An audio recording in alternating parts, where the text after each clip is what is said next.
శంబల నగరం ఇతిహాసాల్లో దాగిన రహస్య ప్రదేశం ఇది.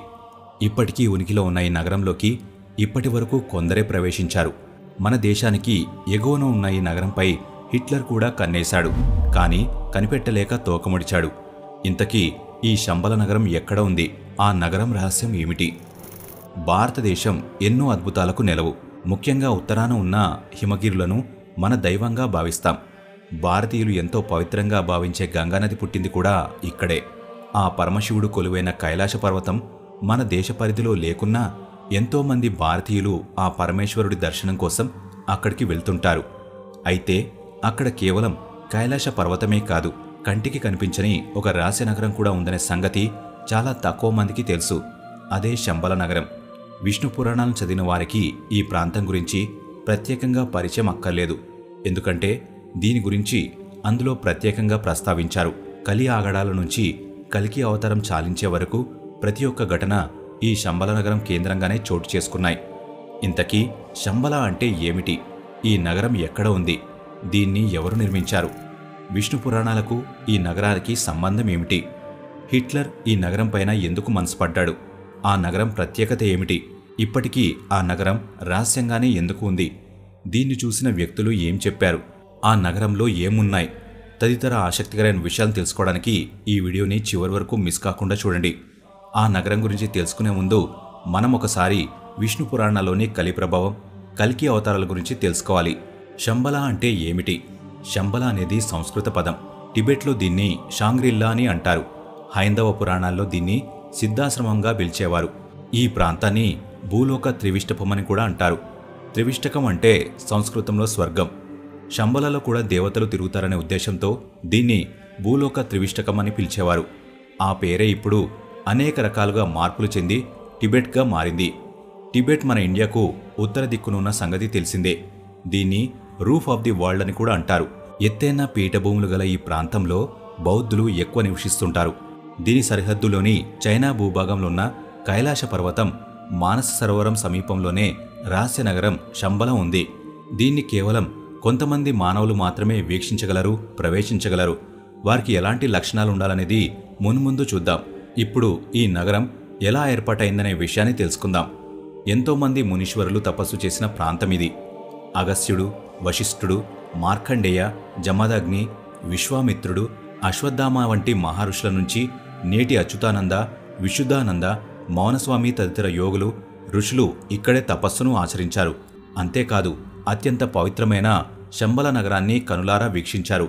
మన పురాణాల్లో శ్రీ రామాయణ బాలకాండలో విశ్వామిత్రుడు రామలక్ష్మణులను యాగం కోసం అడవిలో తీసుకువెళ్తూ సిద్ధాశ్రమానికి తీసుకువెళ్తాడు. వారితో తపస్సు చేయించి సిద్ధిని ప్రసాదిస్తాడు. మహాభారతంలో పాండవులు సైతం ఈ రహస్య ప్రాంతానికి చేరినట్లు ఆధారాలు ఉన్నాయి. పూర్వం ఒక రాజు ఋషులతో మహాయాగం నిర్వహించి వారికి అనేక బంగారు ఆభరణాలు, వేదికలు, మండపాలు దానమిస్తారు. ఋషులు వాటిని ధరించలేరు కాబట్టి రహస్యంగా ఒక ప్రాంతంలో దాచిపెట్టాలని నిర్ణయించుకుంటారు. ఇందుకు పరమశివుడిని ప్రార్థించి ఒక ప్రాంతంలో దాచిపెడతారు. శివుడి అనుగ్రహం లేకుండా అక్కడికి ఎవరూ చేరలేరు. అయితే ధర్మరాజు శివుడు ఆశీస్సులు పొంది ఋషులు దాచిన రహస్య ప్రాంతానికి చేరుకుని సంపదను పొందుతాడని పురాణాల్లో పేర్కొన్నారు. కల్కి అధ్యయనంలో శంబల ప్రస్తావన. విష్ణు పురాణంలోని కల్కి అధ్యయనంలో శంబల గురించి వివరించారు. ద్వాపర యుగాంతంలో శ్రీకృష్ణుడి నిర్యాణం తర్వాత కలి ప్రవేశిస్తుంది. ఆ కాలంలో అధర్ముడు, అసత్య అనే దంపతులకు అంబుడు, మాయ అనే కుమారుడు, కుమార్తె జన్మిస్తారు. ఆ అన్న చెల్లెలు పెద్దవాళ్లై ఒకరినొకరు పెళ్లి చేసుకుంటారు. ఫలితంగా క్రోధ, హింస అనే పుత్రుడు, పుత్రిక పుడతారు. వారు కూడా తమ తల్లిదండ్రుల్లాగానే ఒకరినొకరు పెళ్లి చేసుకుని కలి అనే పుత్రుడికి జన్మనిస్తారు. అతడే కలియుగానికి అధిపతి అవుతాడు. ఇతడి అధీనంలో ఉన్న కలియుగంలోనే మనం జీవిస్తున్నాం. పాపాల పుట్టగా కలికాలం. కలికాలంలో అధర్మం, అన్యాయాలు పెచ్చిమీరుతాయి. నూనె కారుతున్నట్లుగా ఉండే నల్లని శరీరం, కాకి వంటి కడుపు, నల్లని సొరంగం వంటి నోరు, ఎర్రని మిడిగుడ్లతో ఉండే కలి శరీరం నుంచి నిత్యం అశుద్ధపు దుర్వాసన వస్తుంది. జూదం, మద్యపానం, స్త్రీలతో సంపర్కం వంటి అవలక్షణాలతో కలి లోకాన్ని పాలిస్తుంటాడు. కలిపాలన వల్ల లోకమంతా పాపులతో నిండిపోతుంది.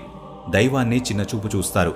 నాస్తికులు పెరిగి దైవారాధన అంతరించిపోతుంది. ఎవరైతే కిరాతకమైన బుద్ధులతో ఉంటారో వాళ్లలోకి కలి ప్రవేశించి నీచమైన పనులు చేయిస్తుంటాడు. అలా 4 పాదాలుగా మానవలోకం పాపాల పుట్టగా మారి ప్రజలు క్షుద్ర పూజలతో ప్రతికూల శక్తులను పూజించడం మొదలుపెడతారు. దీంతో దేవతలు శ్రీ మహావిష్ణువును ఆశ్రయించి లోకాన్ని రక్షించాలని వేడుకుంటారు. కల్కి అవతారంతో కలియుగంలోకి. ఈ మేరకు శ్రీవిష్ణువు దేవతలకు ధైర్యం చెబుతూ భరతవంశంలో శంబల అనే నగరంలో జన్మిస్తానని చెబుతాడు. ఆ నగరంలో విష్ణుయాసుడు సుమతి అనే పవిత్రమైన దంపతులకు పుత్రుడిగా జన్మిస్తానని చెబుతాడు. లక్ష్మీదేవి సింహాల ద్వీపంలో పద్మావతిగా అవతరిస్తుందని పేర్కొంటాడు. ఇచ్చిన మాట ప్రకారం విష్ణుయేషుడు సుమతిలకు 4 చేతులతో మహావిష్ణువు జన్మిస్తాడు. పవిత్ర గంగా ప్రక్షాళనతో ఆ 4 చేతులు 2 చేతులవుతాయి. మృత్యుంజయుడైన మార్కండేయుడు కల్కి అని నామకరణం చేస్తాడు.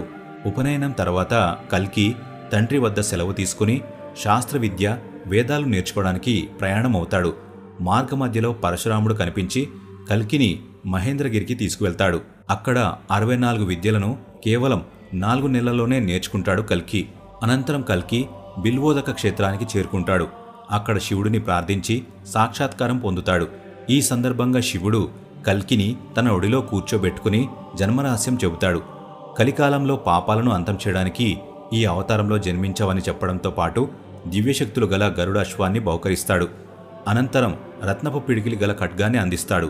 ఈ నేపథ్యంలో కల్కి సింహాల ద్వీపానికి చేరుకుని పద్మావతిని పెళ్లి చేసుకుంటాడు. అక్కడి నుంచి శంబలకు తిరిగి ప్రయాణమవుతాడు, పాపులను అంతం చేసి.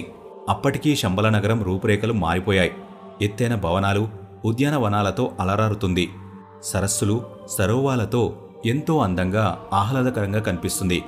ఒకప్పుడు చిన్న గ్రామంలోండే ఆ ప్రాంతాన్ని విశ్వకర్మ నగరంగా తీర్చిదిద్దడంతో శంబల సర్వాంగ సుందరంగా తయారవుతుంది.